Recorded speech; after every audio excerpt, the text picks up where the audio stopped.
Welcome to the MadTrio podcast. This week we have the California Pariah, Jonathan Charney, James, the Fat Man Stevens. Hello.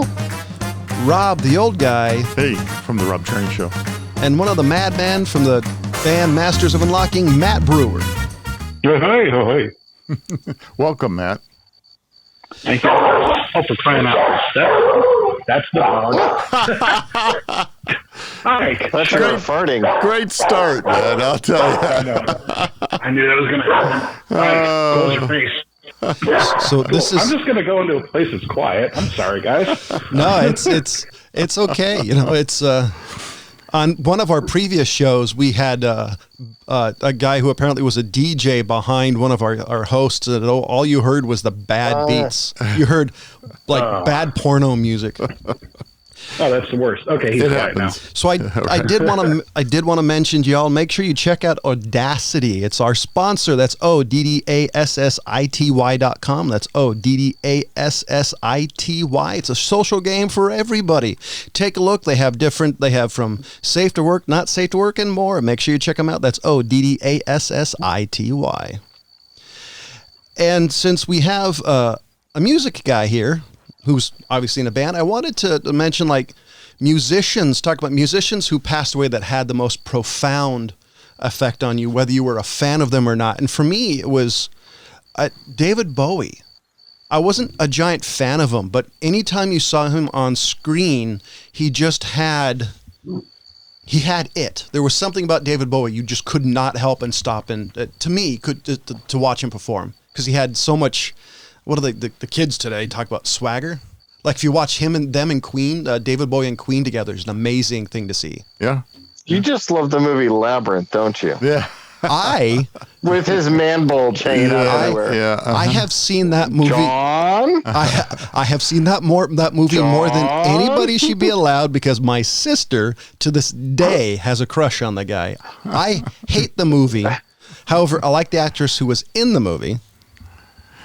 So you didn't really she's not doing actress and she's not doing acting anymore. No, unfortunately. Or fortunately, depending on how you view things. Fortunately for her, I'm assuming she got a decent amount of money and left. I have no knowledge of that. You know, I remember reading something about why she quit, but I don't remember what it was. It had something to do with the Hulk with Ed Norton. I've heard that Edward Norton's a dick, but I also heard he's married the guy who played Vision. Who played Vision in the Avengers movie. It's Paul Bettany. Yes, I can never say his name right. So, I guess Matt, was there any musician that passed away that had like the greatest effect on you? Oh yeah, they're the two big ones that got me really bad when I was starting out as a young guitar player. When Ronnie James Dio passed, that was really, really bad for me. But more recently, last year when Neil Peart passed away, that hit me probably harder than any musical death did, except maybe Lemmy. But Neil was way up there. I'll agree with Neil Peart. Lemmy, you knew eventually his lifestyle would get to him. But yeah, Neil Peart, I mean, the human drum machine, it was always amazing to actually see. I always loved how he had to get into his drum set. Mm-hmm. Yeah, with a crane or a helicopter. Yeah. There's a YouTube video somewhere of a pastor that literally has so many drums, he made like an escape hatch to get in. And it's just like this 360-degree cymbal thing. And my first thought was, I bet your sound guy loathes you. Yeah. Because every drummer I've ever been involved in sound in a church have no ability to actually like pull it back. no matter what type of drumstick you give them, they're hitting it for all they're worth. That's why they invented shields and padding, and it only works so far. You can do it.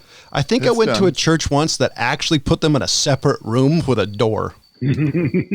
Well, that's the beauty of laying down. That's the beauty of laying down separate tracks. That you just you just put the drummer in first. Let him lay down the beat. Well, no, this was a get live. the guys in afterwards. Well, no, this was a live church. So this is they actually put them in the. I'm talking about how they do the recording, Sean. Oh, well, yeah. I could care less about your little church. That doesn't count. My little church. Your little church. Well, this one in particular was a small one. So, have you guys seen the Fast and Furious movie? Which one? The first one. Pual Walker's. Oh, the first one, yeah. Pual Walker's 10-second Supra in real life was an automatic, which makes it hilarious because if you actually watch the movie, he shifts it 1,000 times. It's like a 15. They put in a fake shift stick. They did. They covered up the automatic. Yeah. It recently sold for something like $550,000 or some insane amount of money. Well. But my friend and I were laughing about it. Is the fact if you watch the first one, it's just, they're shifting like crazy. Half the fun of the movie is trying to, count how many times you see their hands move. That's a thing. Okay. Huh? It is when you can go into. It is. Yeah. Have you seen the movie? If you ever get a chance, watch a clip of it because just the amount of times they're shifting in that is quite hilarious. Yeah. And apparently, according to also into a show I watched, that the drivetrain is unmolested, which apparently for a Supra is really rare because everybody who apparently gets one always has to modify it. Okay. So much for that. So Texas residents say temperature on the smart thermostat were raised to 78. So if you have a Nest device, no, I'm just trying to clarify. So if you have something like a Nest thermostat, it's being automatically pumped up. You have to volunteer. In California, we had one of these things. I didn't think you could do it. Just you had to opt in. Yeah, it makes sense. But California had a thing where you could opt in. They could automatically raise it. But I just thought the article I read said it went from like 72 to like, whatever you set it to 78, which to me is like, that's what mine's set to 78 or 82. So I thought it was hilarious. We had all these people complaining. Yeah. People out here don't know how to run AC properly. They don't? No, nobody does right here. Turn it down to 60. That's what's we're at. It's going to be 110 degrees all week over here. So, yeah. I read the same article, John, and they were supposed to get texts that were sent out when they were going to raise the thermostat, and there was people claiming they didn't get the text and all this crap. Okay, you signed up for the damn program. That's what you had to do. You had to sign up for the program. And they are only raising it by 4 degrees. Oh, okay. Well. Yeah, I know that could be, drastic to some people, but it's really not. If you ask my wife, that's a huge difference. Well, I mean, it is Texas though. I mean, so not only are you dealing with the heat, but you're also dealing with that insane humidity. Mm-hmm. Yeah, I was walking and I felt like if I walked fast enough, I would drown. Oh, gosh. It's like being in Disney in Florida. I hate humidity. Heat and humidity. It's just what a shit show that is. James, you there? You lost James. Thought he wigged out. Yeah, no, I mean, it's just, but 4 degrees. I mean, if you think about it, to a certain degree, that's quite a bit. And I certainly wouldn't. What's the incentive with this program? Do you remember? Last time, I think the article I read, it talked about how it was just, where is it? Technical difficulties. So permission after state electrical operators had warned about another round of power shortages amongst heat waves. So James, I'm going to call you back. So apparently it's just, they were having power shortages like basically California did a number of years ago. No, I understand, I guess, but I'm trying to say, if you sign up for this program, is there incentive for it? Or did you sign up for it because you can? You get put in some sweepstakes is what I read. Oh, so yeah. See, there's you got to have sweepstakes for everything. Got to get vaccinated. I want to be in a lottery so I can win $1 million. I mean, it's just ridiculous. Well, I mean, it's better than California when for California a couple of years ago, you're doing it in the goodness of your heart. Yeah. Mm-hmm. Which for the goodness of my heart, I'll set the damn thing to 60. Well, that's, I mean, when you have to put incentives out to get people vaccinated so that they don't die from COVID, I have a problem. Welcome to California. Welcome to the. Of course, I'm people. talking to an anti-vaxxer across the aisle here. So, Well, considering some of the side effects I've read. hey, I have not grown a tail. There's not another head popping up on my shoulder. Wait, we can grow tails? Well, if you get the They've been finding J&J vaccine, you might get all kinds of. They've been finding in all the vaccines I've read an alarming rate in children of deep vein thrombo. There's all sorts of things. So it's minor. Jiminy crickets. I don't want to get in a debate with you on this now, but that's just BS. It's because of people like you that's going to keep this stuff going, and it's the variant that's spreading around. And when you get sick and are in the hospital, I'll try to stick a microphone in front of you and see if you can breathe and talk at the same time. You'll just believe whatever the medical establishment tells you. Hey, it got me through polio. It got me through smallpox. It got me through everything. Yes, I believe in vaccines. Hey, shut them up.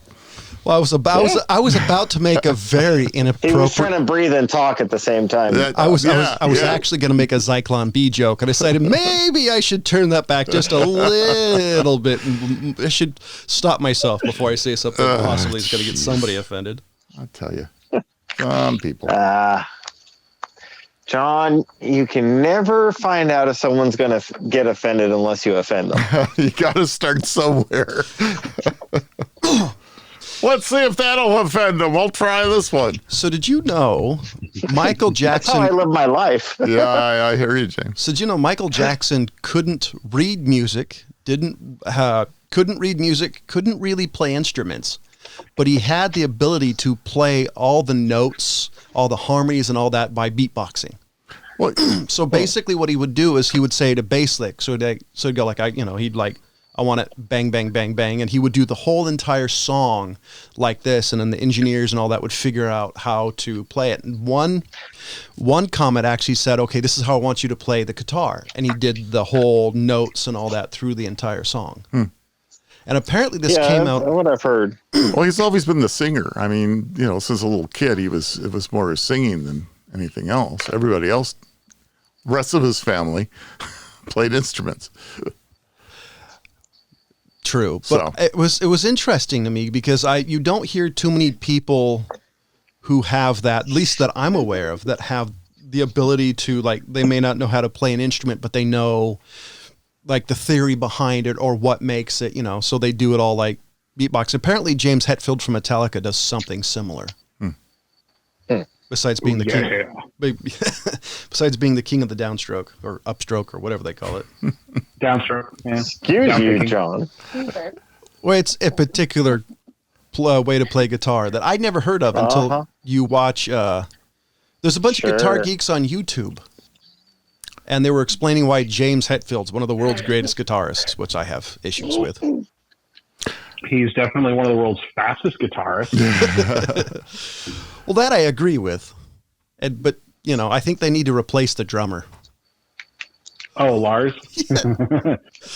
Yeah. I think you get a 3-year-old on speed who would be a lot better drummer, but... Hey, he did what they needed. Yeah, they just needed a beat. They would have been better with an old 808 than Lars Hetfield. Lars at this point. Just we're letting all kinds of people into the studios. I hear children and wives and everything going on. That's amazing. Everything. Dogs. Yeah. Sounds like fun. Dogs. We had dogs. It's going to be one of those days. You gotta like dogs. So, anyway, astronomers have found a huge and previously unknown object entering our solar system. How huge? They estimate it between 100 and 370 kilometers across. Kilometers. All right. Yeah, it's stupid. Europeans and the rest of the world. You uncivilized Americans. That's how right. dare you? Kilometers. All right. So I think I saw this in a movie once, and Jeff Goldblum was in it. 200 miles across. That's pretty doggone big. Yeah, it's supposed to reach Saturn by, I think they said 2031. Oh, So we got a few more years. got a few. That's pretty Maybe they'll fast moving. Slam into Saturn first, and we won't have to worry about it. That's going to hit Uranus. Yeah. No, it's already past Uranus. Yeah, John didn't take any type of, astronomy when he was in He didn't school. understand where the planets live in the No, I solar just wanted to system. make the joke. Oh, yeah, okay. It was the joke. It was all about the joke and the timing. Uh-huh. Where's our drummer? Fail. Fail. Exactly. John fired him and put him in the closet. Is that what happened? Yeah. Oh, no.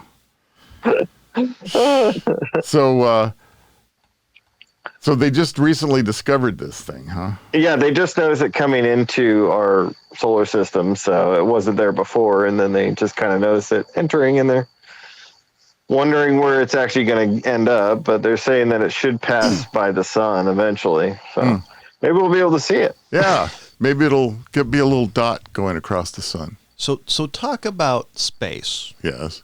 The astronauts in the It's up in the sky. International Space Station found out what happened when you pass wind on a space station. Was this an actual medical experiment, or did they send up some beans? This is a HuffPo article, so anything could happen. Okay. Well, So if you fart in 0G, you have one major problem, said Derek Pitts from the Franklin Institute in Philadelphia, in the United States. Speaking to a tech blog, Geekadolphia, he explained, if you fart, the gas stays right there. It doesn't go anywhere. It hovers right there. It just kind of orbits so around you. It doesn't give you any propulsion? It might if you do it, if it's big enough. Apparently, it just sits there. Fart. Surrounds your body. It just kind of becomes a bubble around you. What happens is everybody just runs into it depending on where you pass wind. Farting in your astronaut suit is not the worst thing. Not the worst thing. Somebody else's fart. Robert Frost, instructor flight controller at NASA, assured GWAR readers it happens. Thankfully, he also added the astronaut suits are equipped with what is known with a low-high LiOH filter to remove toxic gases like methane and carbon dioxide. And no, you can't propel yourself around the ISS on farts. No, you can't. They're telling you. And yep, this is sorry, James. Your idea's gone. Retired That astronaut. sounds like a fun idea. Retired astronaut Chris Hadfield burst the bubble of curiosity around the question. We all tried it, he said. Too muffled, not the right type of propulsion nozzle. We've all tried it. I like that. That's the right nozzle. Okay. The right nozzle. It's back to John's Uranus. So fart emails are an actual thing aboard the International Space Station. In July, astronaut Clayton Fart emails? In July, NASA astronaut Clayton C. Anderson told the interesting story, which will probably stick with you the next time you open an email. My gas could be quite stinky, just as a few of my crew members. So much so that one of my spacewalk EVA partners, who shall remain nameless, often gave me clear verbal instructions that my gas aromatics in not a good way. Gas aromatics. All right. It was all for repeated verbal jousting. And hope, and I alone and quiet in a confined the space shuttle mid-deck noted large air hose positioned above the area leading to the ISS docking tunnel. Hoping to keep the aroma in the mid-deck at more tolerant level, I utilized the fact that we are weightless and lifted myself rear end, pointing to the hose to the ceiling, fire away. If that wasn't enough, he added, we started to refer to these events as sending emails. I think that's actually pretty talented that he's actually managed to figure out a system to shoot his farts through space. It's proof that even astronauts above the planet Earth are all turned into juveniles when they have gas. That's right. It doesn't matter. They always said the fart's the world's oldest jokes. Even cavemen were laughing about them. So now I want to see them try to light it. Well, that's been done too. In an oxygen-rich environment, that's a great idea. Yeah. Well, let's let the Chinese do it on their new space station. Yeah. So, did you guys hear the whole scandal about that Subway tuna sandwiches don't have tuna in them? So Subway tuna sandwiches do not have tuna in them. That's what some people have claimed. Okay. What are they, dolphin? So what is it then? Well, that's Human. what they're actually have been trying to figure out. It's chicken of the sea. There's actually been some people that have Thanks, actually Jessica. taken Subway sandwiches and sent them off to a lab to have them analyzed. Oh, great. And the most recent article I'm finding about it is that they can't identify it as tuna. The labs. Oh, the labs can't. Yeah. So they have it as no amplifiable tuna DNA was present in the sample. So is it like So Taco Bell meat? they cannot identify the species. Well, the Taco Bell meat, the ground beef is mostly soy. Yeah. So it's like you have Spam. to get the steak or chicken to really have a meat source in Taco Bell meat. So you can get protein from the ground beef. So it's stuff. Yeah. So it's what it really is stuff posing as tuna fish. Yeah, well, they're saying that it's probably been so processed that they can't identify it. Yeah, makes sense. Well, I mean, But It's been sitting in a can for, a year. well, if anybody's ever eaten at Subway, everything tastes like roast beef. Their ham, See, I thought everything okay, tasted mister, I'll never eat a meatball again. tasty. Hey, yeah, I nearly died from a meatball sandwich. I actually, as ridiculous as it sounds, I got food poisoning so bad, a doctor actually said, if you had come any little later, you would not have made it. I'm the only person I know who's scared of meatballs because my ass nearly died from Yeah, you were one. pretty sick. I will give you that. You know, you know it's bad when the doctor said you can't eat or drink or anything for 3 days, and they went through multiple IV bags of, shit, all sorts of antibiotics. Bags of shit. And they gave me I hope not. God. I was having a food transport too. Good for going to Marshall. Yeah, they were multiple IV bags of antibiotics and the stuff that's in bananas, Potassium. Potassium. By the way, Okay. which hurts. Even diluted, it hurts. Potassium. Yeah, you can feel it going. You can feel it literally I've heard crawling that. up your veins. It is fucking creepy. So, anyways, I don't want to eat Subway tuna sandwiches. Yeah, That's where I was going with that story. I think. So does that mean? I'll skip that as well. Does that mean their slogan "Eat fresh" is really a logical fallacy?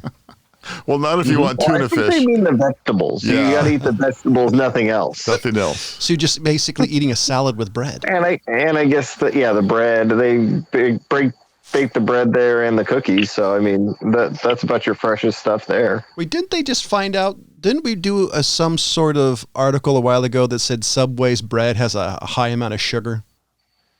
Probably. So it's, That was probably something I brought up because I was really bothered by the fact that if you get their breads and stuff, if you put it in the fridge and then go back to it like a couple hours later, the bread gets really hard and crusty. Have you ever noticed that? I can't say that I have since I can't tell you the last time I had a Subway sandwich. So sorry, Subway. I guess you'll never be a You should sponsor. go by the Subway and then Yeah, we'll go test it. just get one of their breads and then leave. Stick it in the refrigerator, come back and see if that's still true. Yeah, it is. I know it is because I've done it a few times and I'm just like, what the hell is wrong with this shit? So it makes sense because they stick sugar in just about everything so that people will eat it. by the way, this sounds like Maybe their tuna sandwiches have sugar. in it. we need I bet they do. we need a parody we need a parody band to do a Subway song. Yeah, there That's you go. ours. Yeah. That makes I'll sense. do it. Well, so talk Wouldn't even have to pay them. about parody No, I'll bands. do it for free. What does your band do? So we're not a parody band. We play music. We play. We do. So it's kind of weird, and being in Austin is kind of weird because there's a bunch of us who do it. But we do. We're basically a video game music tribute band. So we take songs from games that we really like and mash them together into like 8-minute medleys. That would have been a good transition if I hadn't. So do you have a favorite video game song to play, as I insulted you before previously?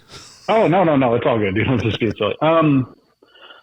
Oh God, there's a few that we do that are really, really good. But I think because I can't pick just one, but I think my two favorite ones, we do a two song medley from Donkey Kong Country, and it sounds like you're in space. And I like that kind of stuff. And then we do 5 songs from Metroid Prime, which is on GameCube. And that one is it just goes and goes and goes. And we kind of do this. It starts quiet and gets heavy, and then it's kind of quiet and gets heavy again. And we like that kind of stuff. So no Halo? Not yet. Which I have to admit, after playing it as much, it's now officially the world's most annoying theme song. Yeah, everybody does it, which is why we don't do it. I don't know. Mario Brothers is. No, see, Mario somebody's Brothers. son is driving. My grandson loves Mario Brothers, and that thing is about. I'm about ready to. See, Mario Brothers is quaint because it's dun dun dun dun. Instead of Halo, it's it's very kind of like. Maybe annoying. you missed your calling. You could be a singer. Listen to that. No, it's because I've heard that damn theme song so much. I play. You can do like his Russian accent. Yeah. You should get into the music from Super Mario RPG. There's a song in there that's in the time signature 2218. So that'll make you not be able to clap ever. Since the old guy is a reformed band geek, you care to explain that time signature? That's unexplainable. Just leave it at that. Because I love music, but I'm the typical white guy. I'm usually half a beat off, and I know it. And that's on top Wait of a minute. I'm not going to go there. I couldn't hold a beat if I tried. Well, it's not my fault. You got your mother's genes. Nice. So one of my favorite things of all time is when any of the band GWAR are on a news channel. GWAR, Blother the Berserker was on Fox News. I don't know if you know what GWAR is. They're head to toe in costumes and makeup, and they're just this awesome, ridiculous band. And that guy was on Fox News. And it doesn't matter what he talked about, but the fact this band is on a legitimate news source always makes me laugh. And they've done they've been on a number of news channels and serious interviews, and they're doing like legitimate, like kind of hard hitting like interviews. And there's this guy in their outfits. It's great.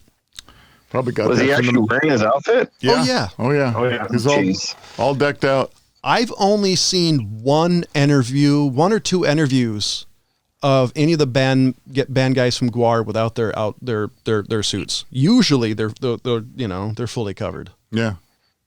Jeez, I've seen them once. They're pretty cool. I mean, I'm not the biggest fan of their actual music, but I think they're kind of more funny and not like, juggalo funny, but funny. They're entertaining at least, I'm not the biggest fan of their music. It's not bad, but it's not great. See, I don't know anybody who takes GWAR serious. Juggalos take Insane Clown Posse, the seriousness, to an insane level. Slayer too, yeah. Did you ever see that Jackass one where the guy dressed up as, what was it? It was like a Justin Bieber outfit. It was like, went to a Slayer concert, was messing with the fans. That was pretty funny. That sounds like it's a great way to die. Yeah. Wow, that's the smartest idea ever. It was hilarious. I remember in the local concerts when I was in high school, in the height of the ICP around here, is you had a bunch of these ICP people in the mosh pits, and eventually you would see them. From my remembrance, you'd see some of the mosh pits turn against these guys because they were just pricks in the pit. Yeah, they weren't very much fun. I remember this one. Head. But I remember this one woman who was huge. Like she was, not only she was fairly overweight, but she seemed to be like closer to my height. And all of a sudden you just saw a bunch of guys because people started bouncing off of her. So you saw half the mosh pit starting to edge her out of it. So Brenden Fraiser is starting to come out of seclusion, I guess. Did you hear about the movie that he just did, the No Sudden Move one? Wow, James, you're so overmodulated, we can't even understand you now. Hang on a sec. He's talking about Brenden Fraiser. Brenden Fraiser. You know the guy from The Mummy? Brenden Fraiser, I just saw him in an Encino Man. Wait a minute. He played in, what's the name of that Netflix series? No Sudden Move? Oh, no. No, you're talking Netflix series. No, because it's based off of a comic book, and I don't remember the Doom Patrol. Yes, Doom Patrol. Well, he's in another one. He played a CIA asset that was just psychopath, and very strange role for him. And looking at him now, I mean, we all age pretty bad as we get older, but it's not the Brenden Fraiser that we're used to. Let's just put it that way. Well, you're thinking of the one from Encino Man and Mummy, George of the Jungle. Yeah, that. Yeah, well, Fraiser. Yeah, not the old one that's in his 50s. Yeah, well, exactly. So, hey, it's okay. Hey, I'm just happy to see him out there doing stuff. Yeah, I mean. Don't get me wrong. I thought he did a good job. He did a great job in that particular role. He was always a good actor. I was never a fan of his comedic stuff, like super comedic, like George of the Jungle. I wasn't a fan of, but I really Monkey Bone. He did a good job acting. I hated the movie. I mean, it was hilarious. It's a modern day Cool World. Yeah, pretty much is. Huh. Matt, you can step in anytime, Matt. Oh, no, I don't want to interrupt you guys. No, please interrupt. That's the point of you being on here. That's true. I was going to say with Brenden Fraiser. I mean, he went through some shit because he basically got blacklisted from Hollywood for a while. Was he molested? He was, and the person who did it was just like, if you say anything, I'm going to basically blackball you out of the industry. So instead of doing anything about it, he just disappeared. And then he had a really, really nasty divorce, and it was some bad news bears. And then I think he finally just got better, and he's finally starting to come back, which is awesome because the dude's a great actor. So Rob, you were talking about The Professionals. The Professionals. Okay. Yeah, that's what it seems like you were talking about. Well, I could see him playing a psychopath really well. Because there's not. He did. Because if you see some of his roles, like George of the Jungle and some of the comedic stuff, you could crank that up really pretty decently to make it a psychopath. Like, look at Robin Williams. There's a fine line between being funny and crazy in his acting style.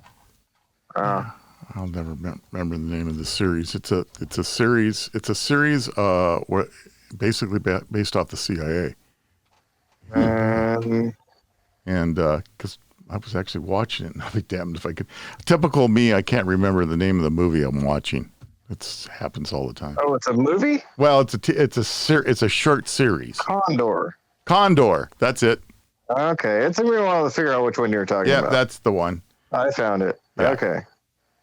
Huh. I'll have to check that one out. Yeah, it's interesting. Been waiting for some more episodes to drop. It's the way they do that. So anyway. What's it on? Is it Netflix? I think it's Netflix. Condor. Okay, cool. I got Netflix. Yeah. Okay, Rob I'll has watch all that. the streaming services. He gets lost. Yeah. Well, I mean, you're Yes, you're right. I do. I mean, there's like 20 of them. I got them all. Apple TV's got every thing. I just sign up for it. Hell, it's only money. Have you ever heard of Slab City? Slab City. Well, Sounds familiar, but I can't say it off the top of my head.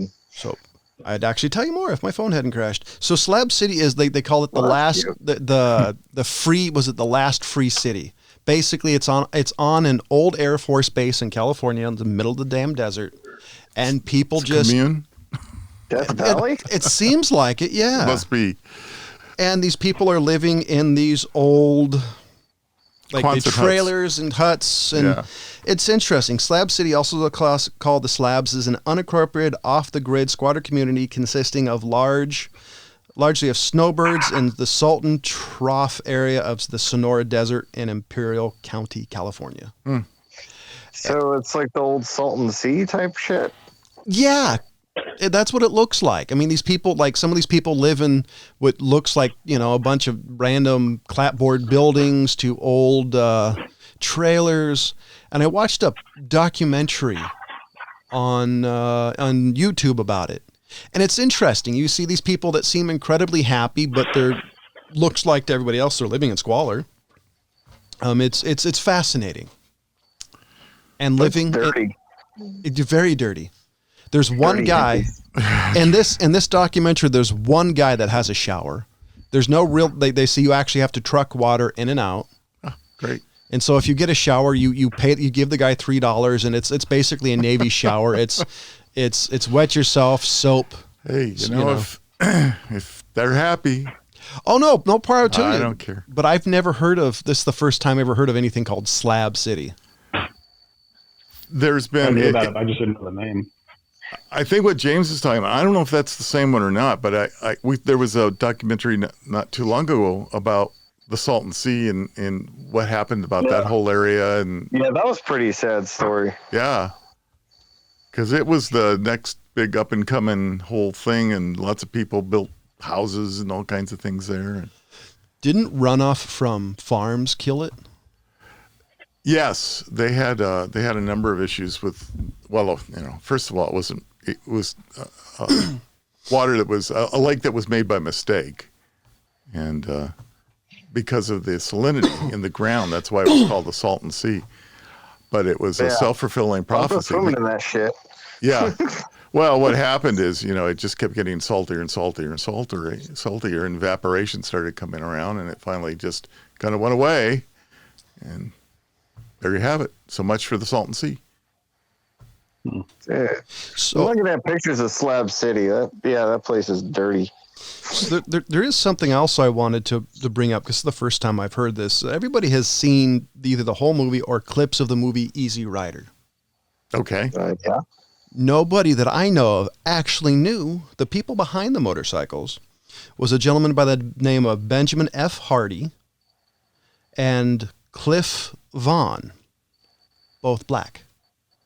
Okay. And so the only reason why one of the reasons I was surprised by that, because you never hear, specifically if you've been around a lot of bikers, you never hear about the African-American biker community until you really started getting to find about like designers like Sugar Bear Harris designed a style of raked triple trees and stuff like that. And was it Benjamin F. Hardy particular as a gentleman who was incredibly ingenious in his designs and was famous around the African American community, but he never got out there. Like you never heard him out in, I guess, the wilds of course not. The white community or Heaven whatever. forbid. So I wanted to bring it. I wanted to bring the attention to it because I had never heard of the guy and all the stuff I've read and researched motorcycles and etc. And I thought it was cool finding a guy who. His motorcycles are iconic. Captain America, Easy Riders, one of the most iconic motorcycles in movie history. I would say you talk about motorcycles, you're talking vehicles, it's Captain America, it's the DeLorean, the A-Team van, one of these things that people can just see it and they automatically know what it is. So I thought that was pretty neat and just wanted to, bring that little tidbit up. All right. And you So go to. This is something you discovered recently, or something that was I discovered put out it. recently? It's a personal discovery. Okay. Yeah, it's a personal Okay. discovery. Yeah. Well, because Personal growth. Good for you, John. thanks. Well, I love learning new things, and this was found on brothermoto.com, and the article title is "The Builder You Never Heard About." There's a number of YouTube documentaries about this. If y'all are curious, take a look and listen because this was new to me. I'd never heard this particular guy before, so I thought it was kind of cool. I wonder how much of our audience would even know Easy Rider. I do. Well, good. Well, it's a classic movie, isn't it? Well, it is, they but still play on maybe somewhere. AMC or Turner Classics or whatever. I mean, it's kind of a cult classic. I mean, it's not cult classic, like everybody, all the guys are in lingerie singing. It's usually plays at midnight. Are you talking about? Rocky Horror Picture Show. Yeah, it's not. It's not at that level. We're like, and then we just went blank. Yes, we all did. We're all getting old. It's not that level of classic, but it's a cult classic. I mean, I think I've seen most of it, not all of it. Of Easy Rider? Yeah. Oh, okay. I've just never been able to sit. I've never seen Rocky Horror Picture Show, so yeah, you're not missing anything. What?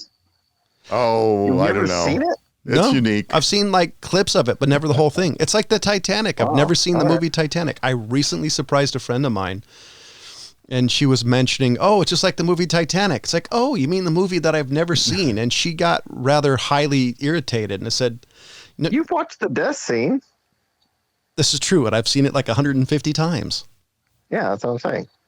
And according to a particular lady at the former Suncoast in Sacramento, said, I'm using that line. She said, that's hilarious. But that she's never seen it? No, that's the best part of the movie. The death scene? The death scene. Yeah. Because it's pretty much right, from what I've been told, the ending's close after that. It is. I thought that was the ending. I thought there was more to it than that, but I've literally never seen the movie. Have no desire to. Okay. I've seen the movie, but I just blocked out, about 4 hours of it. Well, you were dragged to it. I mean, that every guy I know didn't one of your former girlfriends force you to see it? No, you're thinking of Twilight. Oh, you admitted to it. No, see, I watched Twilight because it was hilarious. That's a really great cover there, dude. See, I actually want to take, and I don't know how I would do this. I wish I was single at the time that Twilight came out. I wouldn't have seen it then. I want to take the movie Twilight and put a laugh track on it, but I don't want to get in trouble for releasing it because I think you could make the movie better by adding a laugh track to certain scenes. Probably could. If y'all ever get out to Austin, I need to take you to a place.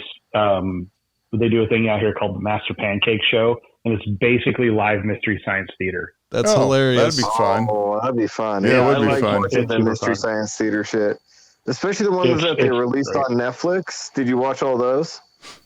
I did. Yeah, they were those really are good. really good. Yeah, I enjoyed those. Yeah. I don't know. I haven't checked to see if they put out any more, but I hope they have. Well, it'd be fun to go, go to some place that, everybody can get up and do something like that. And it's fun. I actually, I've seen 6 of them. The first one I ever saw was Jaws, and that one, it was fantastic. But one of my favorite gags that they did was they did Terminator 2.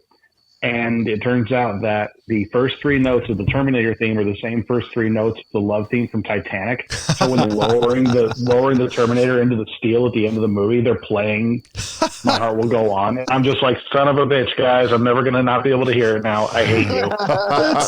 That's awesome. That's good. That's like that. There's a YouTube. There's some sort of band that did the Access of Awesome that did the 3-chord song or 4-note chord song. And they play a bunch of songs that use the same exact chord progression. Yeah. So you talk about music. The man who the guy who one of his favorite famous songs is "Hellbent for Leather." Hellbent for Leather is now hellbent for Kentucky as a colonel. As a criminal? Colonel. Oh, as a colonel. Judas Priest Rob Halford recognized as a Kentucky colonel. Okay, now answer to me. What the heck is a Kentucky colonel? He's got chicken. Is he making chicken? That's what I was thinking. Chicken. He's a chicken, right? He's got a chicken shop or something. So according to when I read that, it's the reason I clicked on it. It's like that's what the hell? Sorry, my ringtone's That on. ain't me. No, that's me. So Judas Priest vocalist and legendary metal god Rob I'll have to Halford call you back in about 20 minutes. can now add Kentucky Colonel to his list of accomplishments. Halford received the Kentucky Colonel title on June 14th, which according to the state is recognition of an individual's noteworthy accomplishments and outstanding service to our community, state, and nation. Which, by the way, he's also British, if y'all didn't know. Oh, so damn redcoats. I Kentucky Colonel doesn't sound right, though. I still think that'd be a chicken shop. I love Rob. That's what I was thinking too. I love Rob Halford. He's the only musician of his age or singer that has the same vocal range. Yeah, I don't think he can hit all Maybe of the he's same not a notes. smoker. That would help. Matt, did he ever do drugs? I've never heard of him doing anything. I mean, probably.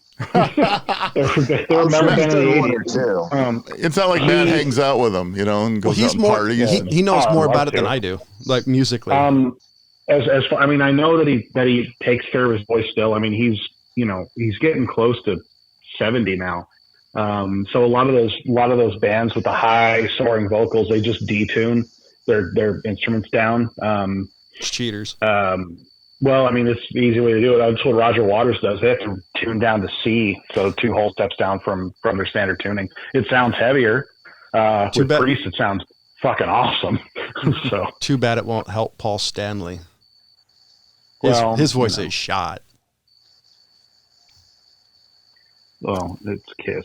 They have like 3 good songs, so it's okay. Good for you. See, I love Kiss. Just their stage show, I think, is half the reason why I was kind of bummed I missed.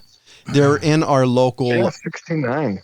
I missed their last, was it End of the Road tour or whatever it was, because it was in one of the arenas in the area, and I wanted to go, but I just wasn't going to go to a Kiss concert by myself. Well, that's because everybody else went. Why?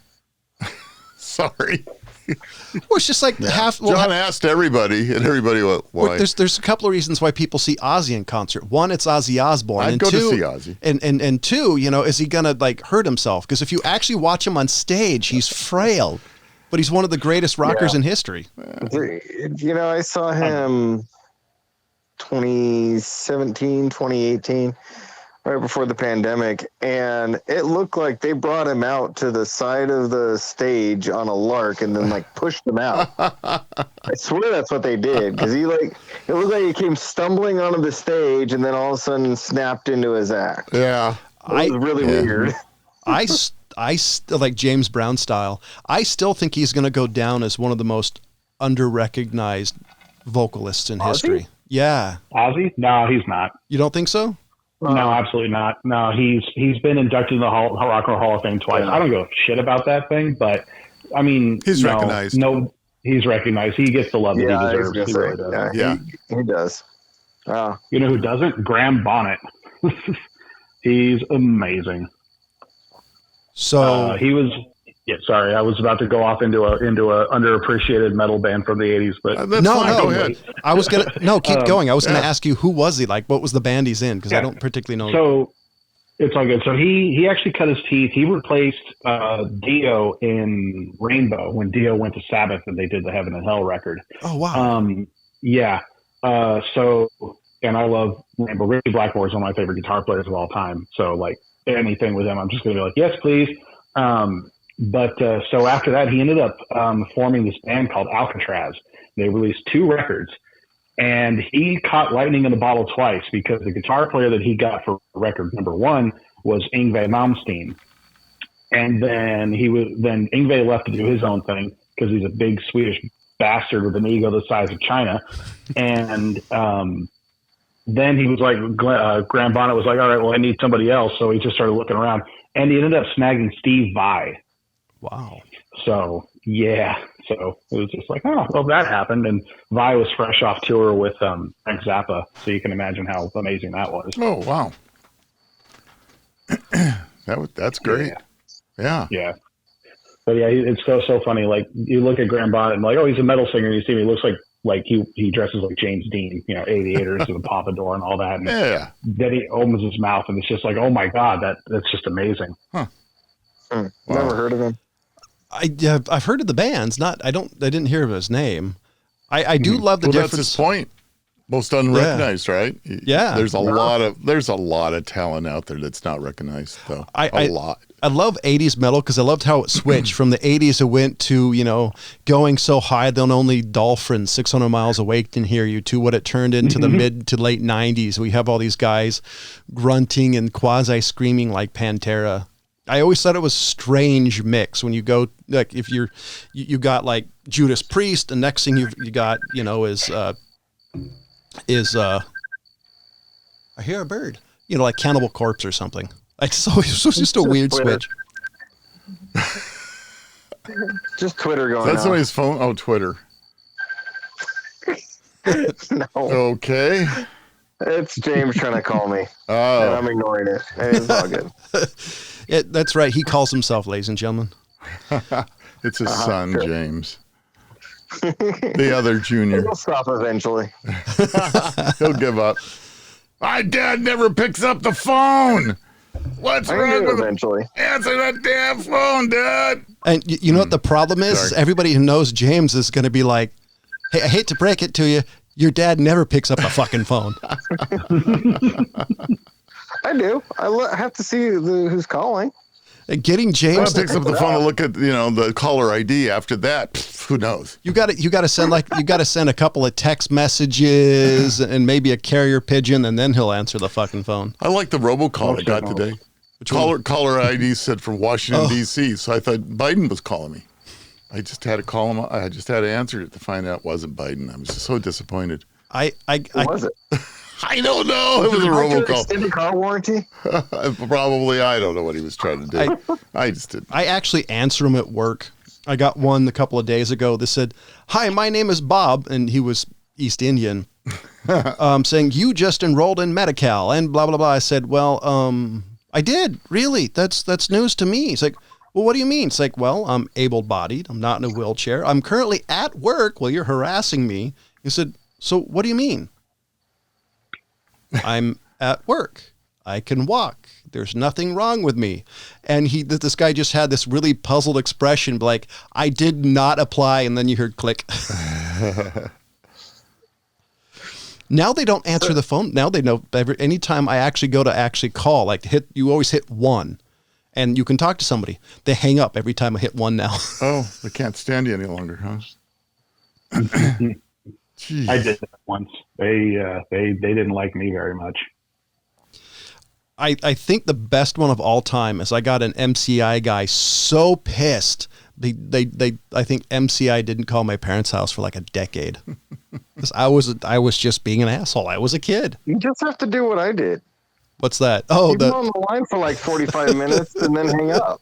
the newspaper guy or the magazine subscription. I don't know. I don't remember what it was. I remember that because I remember you hang up and then I remember him calling you back and you're like, "Oh, I thought I swear I remember something you're saying, like the guy said, 'Oh, there must have been an issue with the connection.' You hung up again." Yeah, I did do that. Yeah, he called me for like a week. Oh man, I was in the middle of a video game. I didn't feel like hanging up the phone. What the hell, you know? I just sat there. Sure. half these guys just don't have. These people don't have a whole lot of sense of humor. I mean, my favorite one was made the lady tell a joke. I wouldn't have a sense of humor either if my job was being a telemarketer. Well, it's for better robocalls. than like half the people I know tell them to F off or just hang up. I at least want to interact and have some fun, like making some lady tell me a knock-knock joke, which she did, by the way. Because I told her, it's like, so before you talk to me, you have to give me a knock-knock joke. She's like, "What? You have to give me a knock-knock joke? Seriously?" "Yes." And she had one. That she had one. See, that's even better. So you had to talk to her. I made her day. And yeah. I was even nice and said, "Sorry, I don't need your services. Have a good day." And she was laughing. She had fun with it. Oh, that's good. Good on you, I guess. I need to learn The one that has a sense of humor. I need to learn some jokes in some different languages. I think it would help. I can teach you to cuss in Spanish. I don't want to get in a fight. I would tell you Well, that get on the I could phone. tell you one in German, but the German humor is no laughing matter. So Ha ha ha. Jeez. That's good. I'm sorry. I'm not sorry. True. It's true. It's all the truth. But Germans don't have a sense of humor. They don't have a sense of humor. Damn Germans. They make I'll be amazing. nice. They make amazing cars as long as you don't have to take them to the service. Yeah, I owned a number of them. Yes, I know, and I also remember you. Walking out of the dealership, motherfucking something. Yeah, I mean, between the Porsches and the BMWs, I've had enough German cars for a while. Oh, jeez. I just remember his comment about the bill. Fucking that many zeros. Could have bought another car for what it cost me to get that oil change. Oh, jeez. And that was from the proctologist. So, Okay. do we have any stories before we call this episode a wrap? In the can. No, it started getting all messed up again. Couldn't even hear what you were really saying. Oh, well, we were just basically asking for a wrap up. Got any last words? Tell me a knock-knock joke. Matt? John? I don't know any knock-knock jokes. Knock, knock. No. Off the top of my head. No, I can tell you a really stupid dad joke. Go for it. Did you know that bakers... Go ahead. So say, along with anything your band's doing or you want to tell the world about. Okay. So first, for the stupid joke, did you know that bakers only trade bread recipes on a need-to-know basis? Oh, I like that one. geez. Reaction. That one's pretty good. I wonder if I people would don't even apologize. get it. Probably not. Well, They're like, what's so funny about that joke? Yeah. oh my God. Machines do that, right? As far as band stuff, we're actually... I'm calling it the world's slowest 3-day tour, but yeah, we're doing a kind of a tour in August. We're playing Houston, Austin, and Minneapolis, about 2 weeks apart from each other. So that's going to be fun. Oh, well, good. Yeah. Well, congratulations. That's awesome. Oh, Yeah. nice. Yeah. It's going to be a lot of fun. Old guy. Yeah. Yeah, no, good on you. No, I really don't have anything. This is a slow day for my brain. Do you want to keep up to date on the maddest of the mad at the MadTrio podcast? Check out our social media feeds on Facebook, Instagram, and Twitter, or go to themadtrio.com. So, ladies and gentlemen, for the California Pariah, the Fat Man, the Old Guy, and one of the guys from the Masters of Unlocking, Matt Brewer, if I can say his name Easy correctly. for you to say. Not really. As always, thank you for listening. Goodbye.